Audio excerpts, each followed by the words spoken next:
The alien ship moved slowly through the darkness of space toward the blue planet. Its once gleaming hull was now scorched and damaged. Inside the ship, alarms blared as red lights flashed across control panels. Captain Vexler of the Aldarian. Confederation gripped the edge of his command chair. His large eyes blinked rapidly as he watched his crew rush from station to station.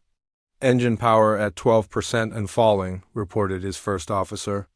"Life support systems failing. We cannot continue much longer." Vexler nodded grimly. "We have no choice." "Scan the third planet.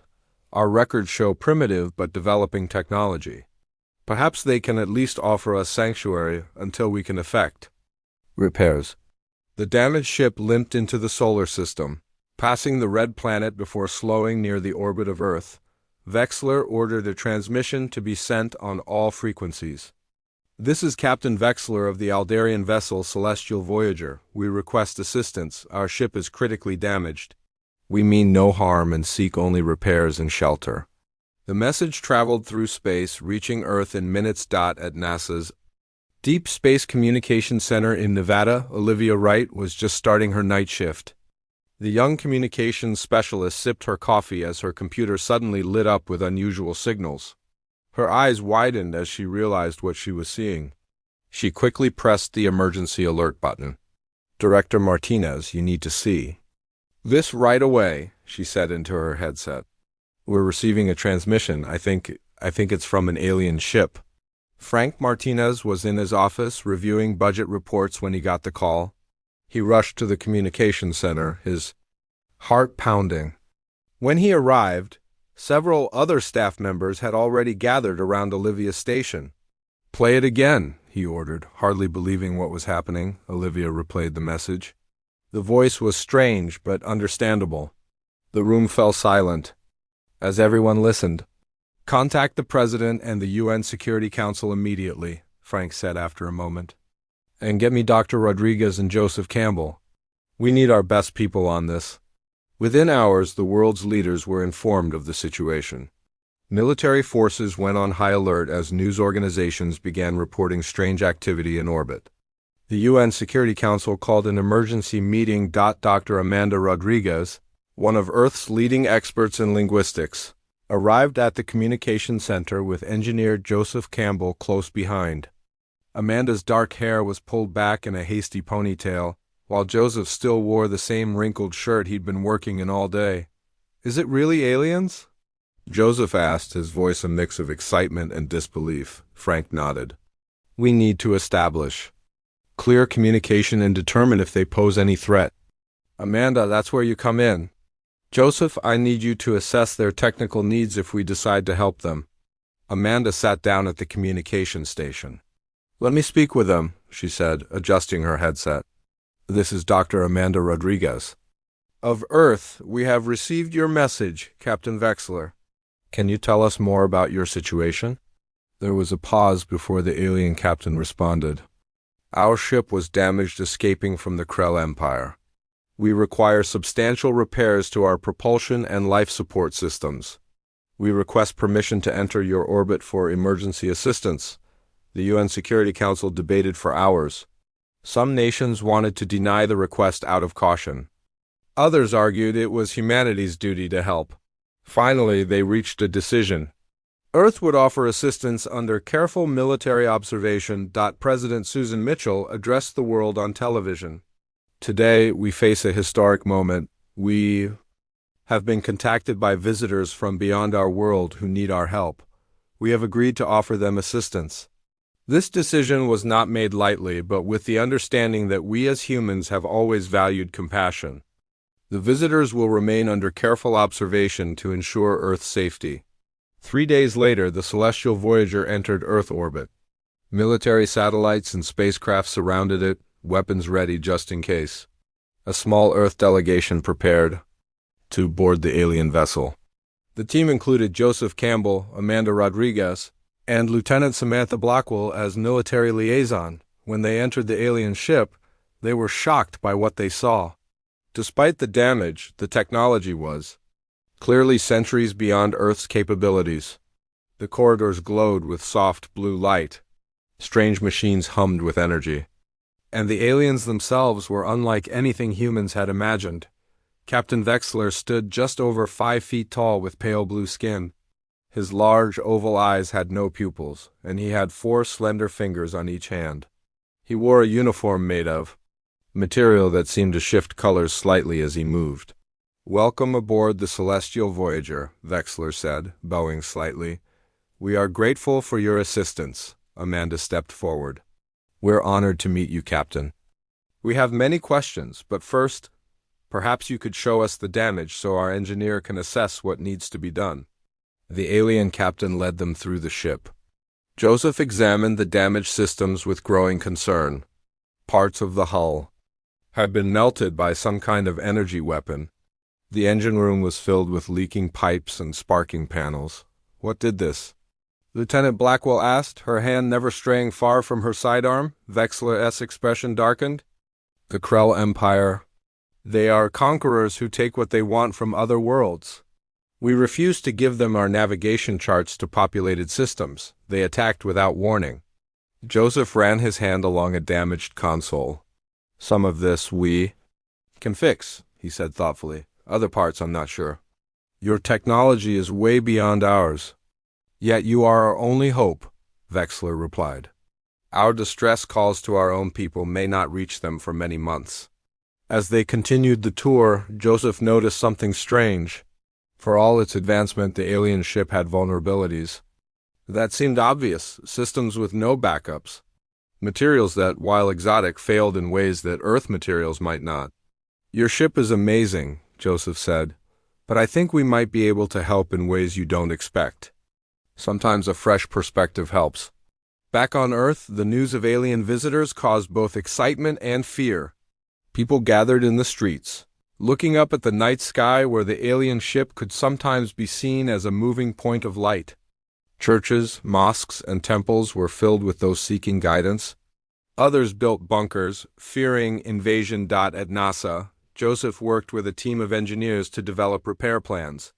"Their technology is advanced, but their approach is different from ours," he explained to Frank Martinez. "They rely on exotic materials and quantum computing for everything. When those systems fail, they have no backups, no redundancies. We can fix some of their systems, but I think we can also improve them." "Improve alien technology?" Frank asked skeptically. "How?" Joseph smiled. "They've never considered using mechanical backups or analog systems. Their materials are exotic but fragile in some ways. We can offer solutions they've never imagined." The next day, a larger team went to the alien ship. As Joseph inspected more of the damage, he became more confident. He turned to Captain Vexler and said words that would change Earth's future forever. "We can fix this," he said with a growing smile. "And maybe even make it better." Little did he know that within months, Earth would face the same enemy that had damaged the alien vessel. And the repairs and improvements they made now would determine the fate of humanity itself. 2 weeks passed since the Celestial Voyager entered Earth orbit. The International Space Station had been quickly expanded with additional modules to accommodate the joint human-alien repair teams. Joseph Campbell floated through the narrow corridors of the station, pushing himself along with practiced ease despite having learned zero-gravity movement only days earlier. He entered the main workshop where several engineers worked alongside. The blue-skinned Alderians, Dr. Nancy Peters, a material scientist with short gray hair and quick hands, was examining a piece of the alien ship's hull under a microscope. "Joseph, you need to see this," she called out, not looking up from her work. "Their hull material is incredibly advanced, but it has a fundamental weakness against thermal shock." Joseph pushed himself over to her station and looked at the sample. "That explains why the Krell weapons were so effective." "What if we coat it with our ceramic compounds? The ones we use on our heat shields?" Nancy nodded excitedly. "Exactly what I was thinking. Less advanced, but more resistant to certain types of damage." Across the room, Paul Garcia was connecting Earth-made circuit boards to an alien navigation device. The young engineer had surprised everyone by creating a jury-rigged system using parts from consumer smartphones that actually outperformed the damaged alien technology. You mean you don't have quantum processors, but you're suggesting mechanical backups? Asked Trelver, one of the Aldarian engineers. His oval eyes blinked rapidly, and what the humans had learned was an expression of confusion. Paul shrugged. Sometimes simple is better. Your systems are all connected. Ours are isolated. If one fails, the others keep working. Captain Vexler floated into the workshop, followed by Lieutenant Samantha Blackwell. The military liaison had been assigned to stay with the alien captain at all times, but over the past 2 weeks, they had developed an unexpected friendship. Joseph, your team continues to impress, Vexler said. We expected to wait months for repairs, yet you've already restored our life support systems to full capacity. Joseph smiled. We work well under pressure. And your technology, once we understand the basics, isn't that hard to adapt to. Samantha handed Vexler a sealed pouch with a straw. Here's that coffee you wanted, Captain. The alien took the drink. Eagerly, the introduction of coffee to the Aldarians had been an accident. Samantha had been drinking some during an early meeting, and Vexler had asked to try it. Now the entire alien crew was addicted to the beverage, finding that it had a pleasant effect on their biology, similar to but stronger than its effect on humans. Your simple pleasures are most extraordinary, Vexler said after taking a long sip. This coffee alone would make Earth worthy of becoming a trading partner, Joseph laughed. Wait until you try pizza. Later that day, Joseph met with Frank Martinez in the Earthside Control Center. Screens displayed live feeds from the space station and the alien ship, where repair work continued around the clock. The UN Security Council is getting nervous, Frank said, his face serious. They expected simple repairs, not technology exchange. Some representatives are worried we're giving away too much information about Earth. Joseph shook his head. It's not like that. We're learning from each other. Yes, we're seeing their technology, but they're seeing our way of thinking, our approaches to problem solving. And honestly, Frank, I think they're more impressed with us than we are with them. How is that possible? They've mastered interstellar travel, and yet they never thought to include manual overrides in their systems. Everything they build is perfect until it breaks, then it's useless. We build things expecting them to break, so we include backups, workarounds, emergency systems. In another part of the facility, Dr. Amanda Rodriguez sat with 3 Aldarians, teaching them English while learning their language. Cultural exchange had become an important part of the project, with both species eager to learn about the other. Your world has so many languages, said one of the aliens named Melter. We have only 2 on our home planet, Amanda smiled. Diversity is our strength. Different ways of thinking lead to different solutions to problems. Meanwhile, in a secure room nearby, Lieutenant Diane Miller, an intelligence officer, was reviewing the data recovered from the alien ship's logs. Her eyes narrowed as she studied the information about the Krell Empire. They're not telling us everything, she murmured to herself, making notes. The logs showed that the Krell controlled dozens of star systems and had systematically conquered several species. They weren't just random attackers, they were a serious threat to anyone in their path. Back on the space station, Samantha showed Vexler and some of his crew the Earth below through a large observation window. The blue planet rotated slowly, clouds swirling across its surface. It's beautiful, said Vexler. Different from our homeworld, but beautiful in its own way. We've had our problems, Samantha admitted. Wars, pollution, climate issues. But we're working on them. We never stop trying to fix things. Perhaps that is why you are so good at repairs, Vexler said thoughtfully. You have much practice fixing your own mistakes. Their conversation was interrupted when an Aldarian crew member rushed into the observation area, his movements urgent.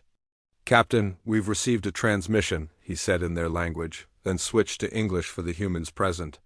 It was weak and broken, but we confirmed it's from the Aldarian ship's Dawning Light and Solar Whisper. They're being pursued by Krell forces. Vexler's body stiffened. How far? Based on the signal degradation, they're about 12 light cycles away and moving in this direction. If they maintain current speed, they would reach this system in approximately 3 of your Earth months. The room fell silent as the implications became clear. The Krell were coming to Earth. Samantha's hand moved instinctively to her communicator. I need to report this immediately. Vexler placed a four-fingered hand on her arm. Lieutenant Blackwell, I must be honest with you now. The Krell do not simply seek our ship. They are expansionists. Once they discover your planet, they will want it too. They will see your resources, your water, your people as things to be taken.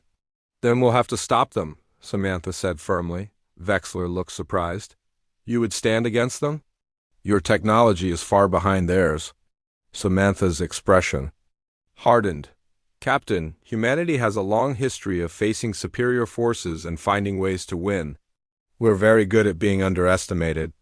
Later that evening, an emergency meeting was called with representatives from Earth's major governments. Attending virtually, Joseph, Amanda, and the other team members gathered to hear the news about the approaching threat. 3 months, Joseph said after the announcement. That's how long we have to prepare. Frank looked at him seriously. Can we be ready? These Krell defeated the Aldarians, who are centuries ahead of us. Joseph glanced at the screens showing the repair work. A slow smile spread across his face. The Aldarians build perfect systems with no backups. The Krell expect to face perfect systems with no backups. Neither of them is prepared for humanity's approach to problem solving. He pointed to the screens where human engineers worked alongside aliens, where Earth-made components were being integrated with advanced technology. We're not just going to repair their ship, Joseph said with growing confidence. We're going to upgrade it. And then we're going to build our own fleet based on what we've learned. Frank looked skeptical. In 3 months? We put a man on the moon in less than a decade after barely having aircraft. When humanity is motivated, we move. Fast. Joseph's eyes shone with determination. The Krell have no idea what they're about to face. 1 month passed since the arrival of the Celestial Voyager. The repairs to the alien ship were nearly complete, but Joseph Campbell had bigger plans in mind. He stood in the newly built Earth Space Command Center, presenting his ideas to a room full of military leaders and government officials. The basic repairs are finished, Joseph explained, pointing to the holographic display showing the alien vessel. But we've learned enough from their technology to make significant upgrades. We can make their ship better than it was before. Admiral Richard Bennett, a tall man with gray hair and a stern face, leaned forward in his chair. And why should we do that? Once their ship is fixed, shouldn't they be on their way? President Susan Mitchell, who had joined the meeting via video link, spoke up. The Krell threat changes everything, Admiral. If these aliens are telling the truth, we have less than 2 months before enemy ships arrive in our solar system. Which is why I suggest we not only upgrade their ship, but build our own defense fleet, Joseph said. He tapped a button and the display changed to show designs for Earth vessels incorporating alien technology. We've learned enough to create hybrid ships that combine our approaches with their advanced systems. The room erupted in discussion. Some officials argued that helping the aliens beyond basic repairs was too risky. Others insisted that preparing for the Krell arrival was the priority. After hours of debate, President Mitchell made the final decision. We will form the first unified Earth Defense Force. All nations will contribute resources and personnel. Joseph, you have authorization to proceed with both the Celestial Voyager upgrades and the development of Earth's defense fleet. Back at the space station, Joseph worked with Dr. Kevin Patel, a brilliant physicist with a talent for innovative solutions. Together, they designed systems that merged human ingenuity with alien technology. The Aldarians rely too much on their quantum processors, Kevin said as they examined a shield generator. When those fail, everything fails. But if we add these analog backups ... Joseph nodded. Exactly. And we can use Earth materials to reinforce their hull. Our ceramics might be less advanced, but they handle heat better than their exotic metals. In another section of the station, weapons specialist Lisa Johnson worked with Aldarian engineers to adapt Earth's military technology for space combat. She held up a design for a modified railgun. The Krell expect energy weapons, she explained. to Captain Vexler. They've never encountered kinetic weapons like these. Their shields are designed to stop energy, not physical projectiles. Vexler examined the design with interest. This is primitive by our standards, yet ingenious. The Krell would not anticipate such an approach, Lisa smiled. Sometimes the old ways work best. A chunk of metal moving at high speed doesn't care about your fancy shields. As the weeks passed, the collaboration between humans and Aldarians grew stronger. Captain Vexler shared complete intelligence on the Krell Empire, revealing the systematic conquest of multiple species across several star systems. They believe themselves superior to all other life forms, Vexler explained during a briefing. They take what they want and destroy any who resist. Lieutenant Diane Miller compiled this information into detailed reports. Based on their past behavior, negotiation is not an option. The Krell will demand surrender, and any resistance will be met with force. Earth's militaries worked around the clock to prepare. Satellites were retrofitted with weapons. Old nuclear missiles were repurposed for space combat. And in secret facilities around the world, new vessels were being constructed using the hybrid technology Joseph and his team had developed. Dr. Carol Matthews, a quantum physicist who had been studying the alien shield technology, made a breakthrough discovery. She rushed into Joseph's workspace, her eyes wide with excitement. "I've figured it out," she said, pushing a tablet computer into his hands. "Look at these equations. If we apply Earth's particle physics principles to their shield design, we can create a system that blocks both energy and physical objects." Joseph studied the calculations, his expression changing from confusion to amazement. "Carol, this is brilliant. But can we build it in time?" "We already started," she replied with a grin. "On Earth, factories that once built cars and airplanes now produced components for the defense fleet. Workers who had never imagined building spaceships learned new skills overnight. The entire planet united with a single purpose: survival. Admiral Bennett oversaw the training of pilots and crews for the new vessels. "Most of you have never been to space," he told the first group of recruits. "But you're about to become Earth's first line of defense. You'll train in simulators until the real ships are ready." The Celestial Voyager, now nearly rebuilt, became a test bed for the new technologies. Joseph and Vexler stood on the bridge, watching as human engineers installed a modified control system. "Your people continue to surprise me," Vexler said. "When we arrived, I thought you would barely be able to patch our hull.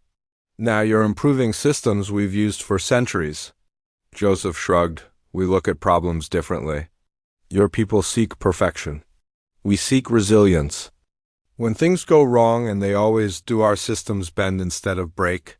One evening, as Earth shone blue and white through the observation window, Joseph found Vexler staring at the planet thoughtfully. "Something on your mind, Captain?" Joseph asked. "I fear we have brought destruction to your world," Vexler replied softly.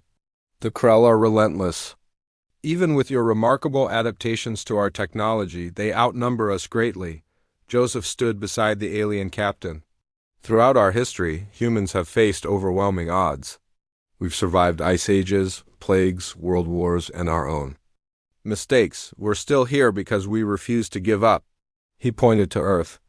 "Everyone down there is working together for the first time in history.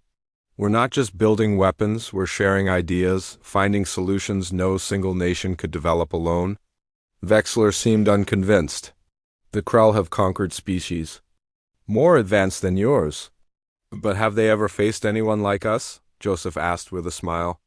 "Anyone crazy enough to take your technology and reimagine it completely in just a few weeks?" The next day, final preparations were made for the first test flight of the upgraded Celestial Voyager. Joseph would join Captain Vexler and a mixed crew of humans and Aldarians to see if their modifications worked as planned. Admiral Bennett watched from the control room as the ship powered up its new systems. "Are you sure about this, Campbell?" he asked over the communication channel. "That ship is still experimental." "No time for lengthy testing, Admiral," Joseph replied as he strapped himself into a newly designed seat on the bridge. "The Krell will be here in less than a month. We need to know if these upgrades work now. The Celestial Voyager detached from the space station and moved away slowly. Its engines, once damaged beyond repair, now hummed with a new energy created by the combination of Aldarian technology and human engineering. All systems operational, reported Paul Garcia from the engineering station. New shield design is stable. Weapon systems online, Captain Vexler gave the command. Take us to the test area. The ship accelerated smoothly, reaching the far side of the moon in minutes. There, a series of targets had been set up to test the new weapon systems. Shields at full power, Lisa Johnson announced from the weapons console. Railguns charged and ready. The first test exceeded all expectations. The modified railguns tore through target drones with devastating efficiency.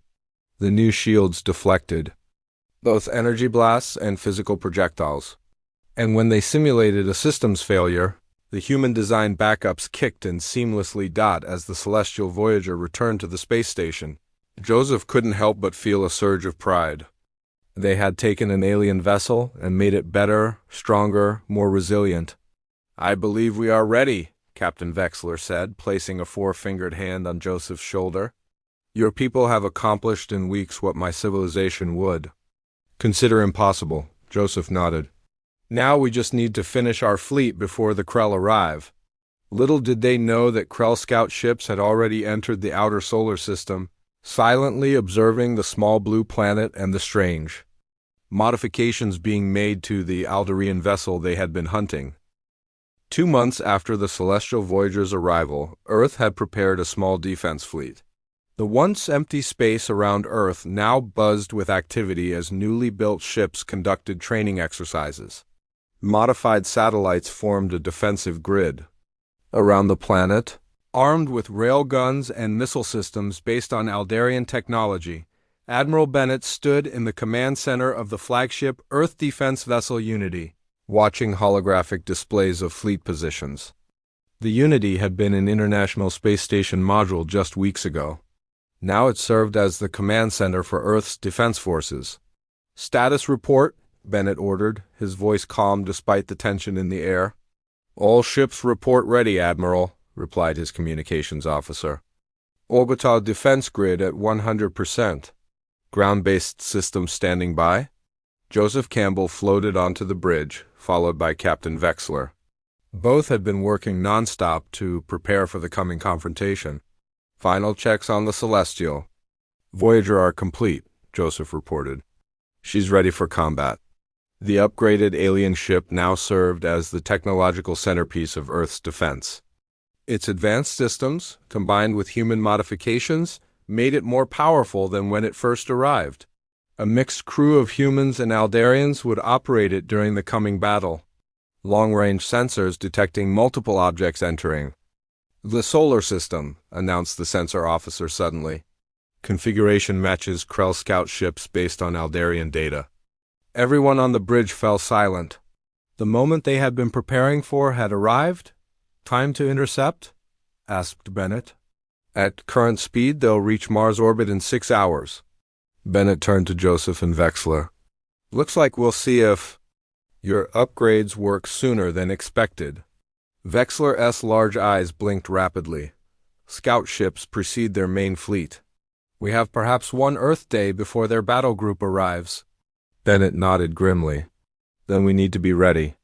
Joseph, you and Captain Vexler take the Celestial Voyager to the outer defense line. Lieutenant Ward, prepare your fighter squadron for deployment. Lieutenant Gregory Ward, a former Air Force pilot with quick reflexes and steady nerves, nodded. Sharply, yes sir, Raven Squadron is ready to fly. As preparations for battle continued, President Mitchell addressed the people of Earth from a secure bunker. Her face appeared on screens worldwide as she explained the situation. Citizens of Earth, 2 months ago, we welcomed visitors from another world. Today, we face a threat from beyond our solar system. The Krell Empire, an aggressive force that has conquered many worlds, approaches Earth with hostile intent. But humanity will not surrender or submit to threats. She paused, her expression resolute. Our scientists and engineers have worked alongside our Aldarian allies to prepare our defenses. Our military forces stand ready. And for the first time in human history, all nations stand united against a common enemy. We will defend our home. In space, the first Krell scout ships entered the orbit of Mars. There were 5 of them, sleek vessels with sharp angles and glowing red energy signatures. They moved with precision. Scanning the solar system methodically, the lead Krell ship detected the celestial Voyager and transmitted a message. The alien voice sounded harsh and mechanical through the translation system. Aldarian vessel, you are claimed as property of the Krell Empire. Surrender immediately. To the primitive planet Earth, prepare to receive our delegation. You will submit. To Krell authority or face elimination. On the bridge of the Unity, Admiral Bennett heard the message and smiled grimly. They're already underestimating us. Good. He opened a channel to respond. Krell vessels, this is Admiral Richard Bennett of Earth Defense Force. The Aldarians are under our protection. Earth does not recognize your claim or authority. Leave our solar system immediately. There was a pause before the Krell responded. Primitive species do not give orders to the Krell. You will be shown your proper place. The Krell scout ships accelerated toward Mars, where Earth had established a small defensive outpost. But before they could reach it, they encountered the first surprise Earth had prepared. Hidden among Mars' smaller moons were modified satellites equipped with railguns. As the Krell ships passed within range, the satellites opened fire. Chunks of metal accelerated to incredible speeds slammed into the Krell vessels. 2 of the scout ships were hit directly. Their shields, designed to stop energy weapons, failed to block the physical projectiles. One ship spun out of control while the other exploded in a flash of red energy on the celestial Voyager. Joseph watched the engagement on the tactical display. First blood to us? He said quietly. Vexler looked stunned.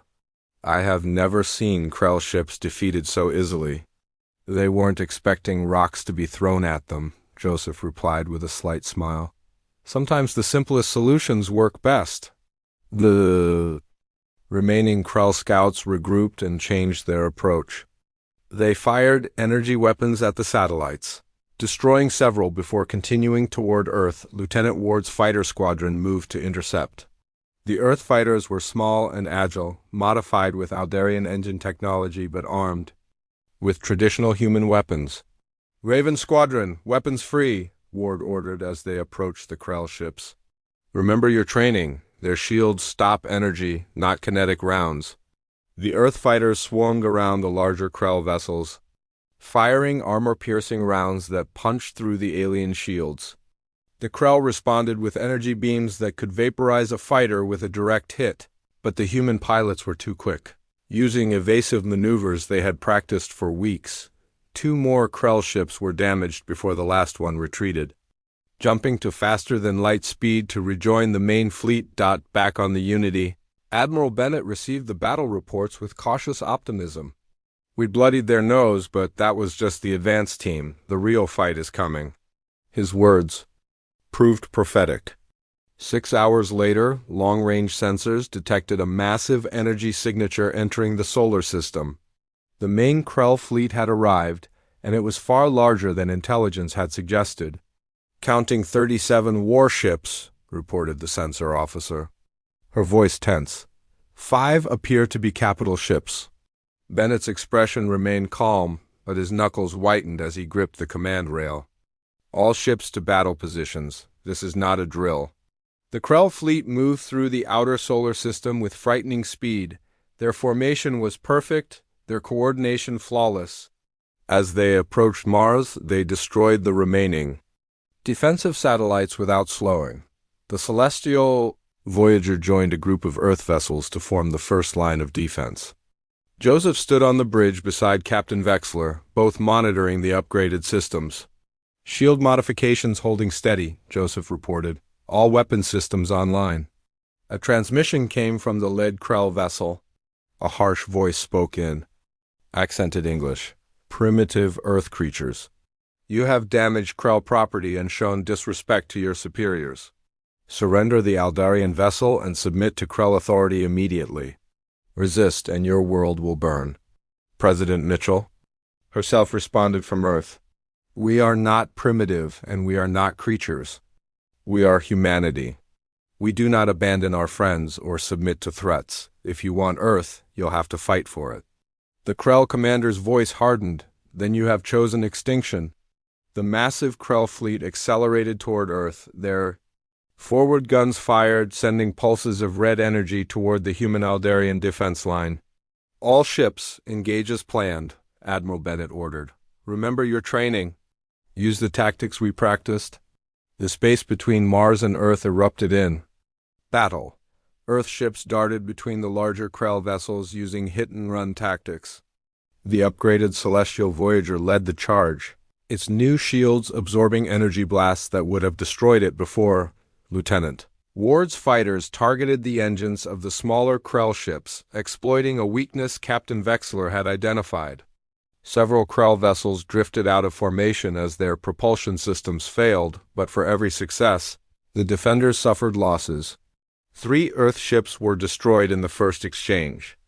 A Krell capital ship broke through the line and headed directly for Earth, its weapons charging. On the Celestial Voyager, Joseph watched the battle with growing concern. Despite their preparations, the Krell outnumbered them 5-1.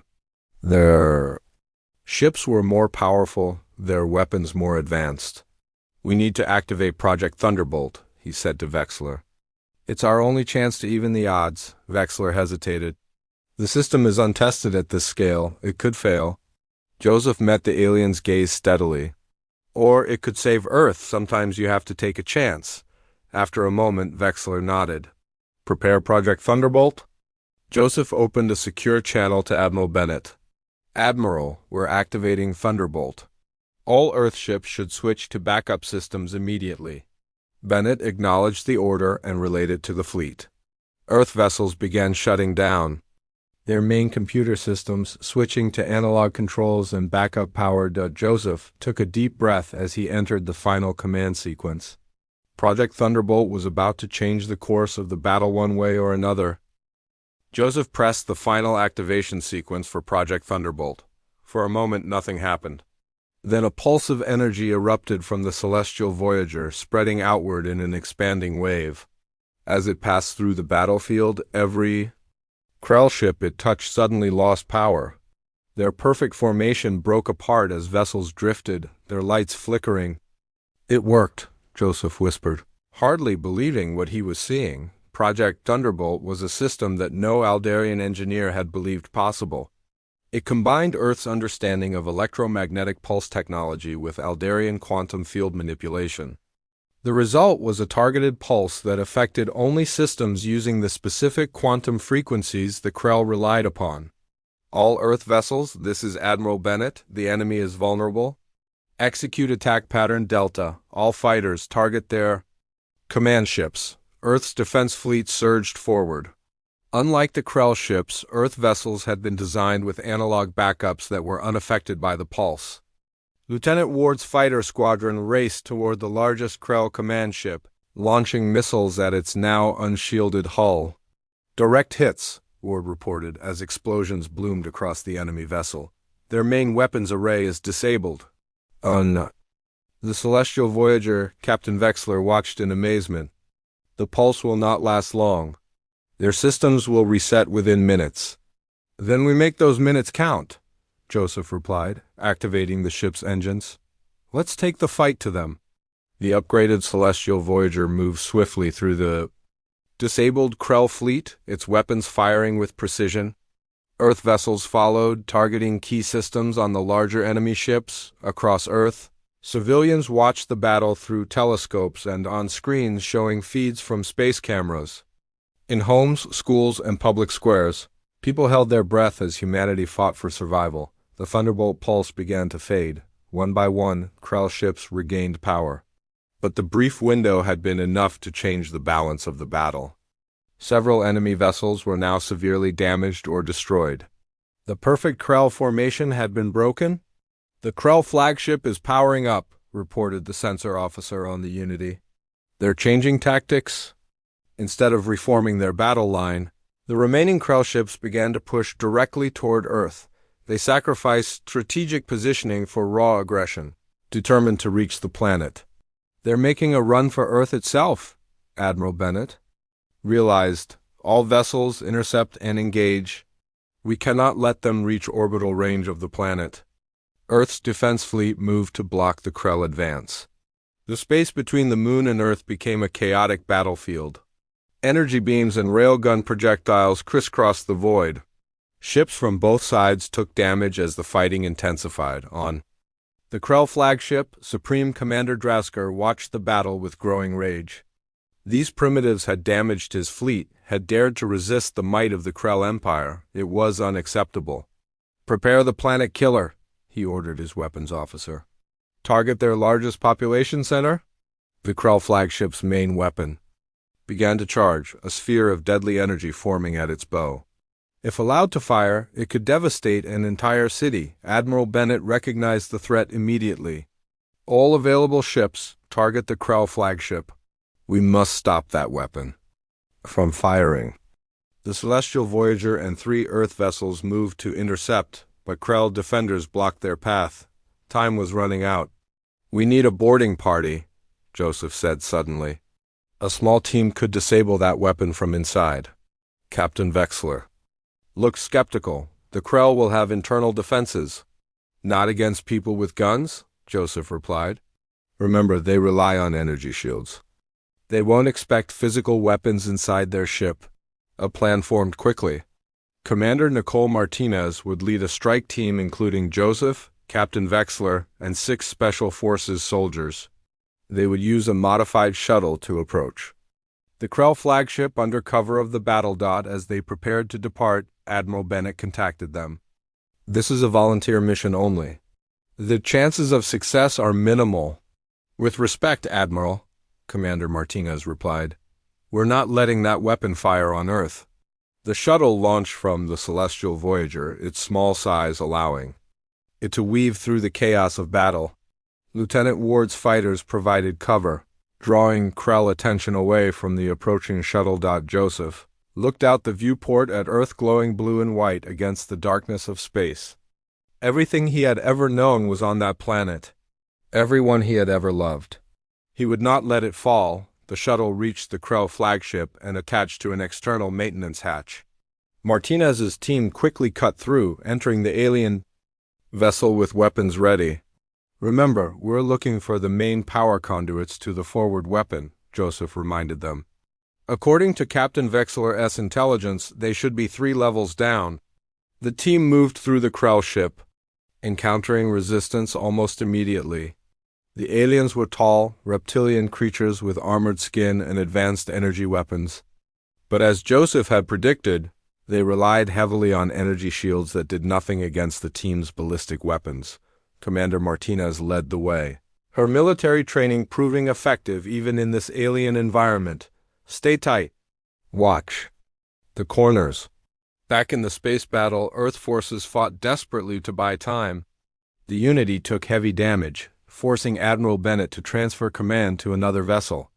Lieutenant Ward's fighter squadron was down to half strength but continued to harass the Krell ships on Earth. Another unexpected development was unfolding. A global network of civilian hackers, coordinated by military intelligence, launched cyber attacks against the Krell communication systems. Using what they had learned from studying Aldarian technology, they created disruptions that further confused the enemy fleet. Inside the Krell flagship, Joseph's team fought their way to the power core. The corridor leading to it was heavily guarded, forcing them to take cover as energy beams sizzled past. "We need a distraction," Martinez said, assessing the situation. One of the soldiers, Private Scott Morris, pulled out a small device Joseph had designed. "Will this work, sir?" Joseph nodded. "Perfect. Set it for 30 seconds. The device's simple electromagnetic pulse generator was tossed down a side corridor. When it activated, the lights in that section went out, drawing several Krell guards to investigate. "Now," Martinez ordered, and the team moved forward. Engaging the remaining guards, they reached the power core with minutes to spare. Joseph studied the alien technology quickly, identifying the critical systems. "These conduits channel energy to the main weapon," he explained, pointing to glowing tubes that pulsed with red light. If we disrupt them, the weapon will overload. As Joseph and Vexler worked to sabotage the weapon, Dr. Amanda Rodriguez, who had joined the mission for her linguistic skills, made an unexpected discovery. She found a communication terminal and established contact with other alien species who had been enslaved by the Krell. There are 17 different species working on this ship, she reported. Many against their will. I'm telling them what's happening. Within minutes, chaos spread throughout the Krell vessel as enslaved crew members turned against their masters. The distraction gave Joseph the time he needed to complete his work. Done, he announced. The weapon is overloading. We have 10 minutes to get out of here. The team fought their way back to their shuttle, joined by several aliens who had decided to escape Krell control. As they detached from the flagship, they could see energy surging erratically through its hull. All vessels, clear the area around the Krell flagship, Admiral Bennett ordered, having received Joseph's message. It's about to blow. The Krell commander, realizing his ship was doomed, made one final desperate attempt. He ordered all remaining vessels to charge Earth, hoping to cause as much damage as possible before being destroyed, but the disruption of the flagship had broken the Krell command structure. Some ships followed orders while others began to retreat or surrender. The unified assault the Krell relied upon had fallen apart in the face of human unpredictability. The Krell flagship exploded in a massive release of energy that disabled several nearby vessels. In the confusion that followed, Earth forces pressed their advantage. One by one, the remaining Krell ships were captured or driven away. 6 hours after the battle began, Admiral Bennett received confirmation that the last Krell vessel had jumped out of the solar system.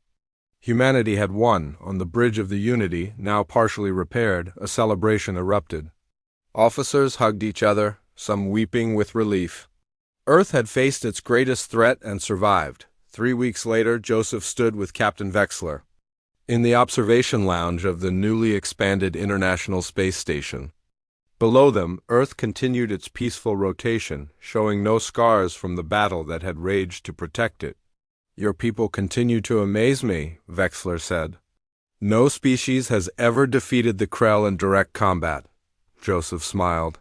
We had help and coffee, apparently. Vexler made the chittering sound that humans had learned was Aldarian laughter. He sipped from a cup of his favorite Earth beverage. Indeed, your coffee alone would make Earth worth defending. A new ship approached the station, an Aldarian vessel responding to Vexler's original distress call, but it was not alone.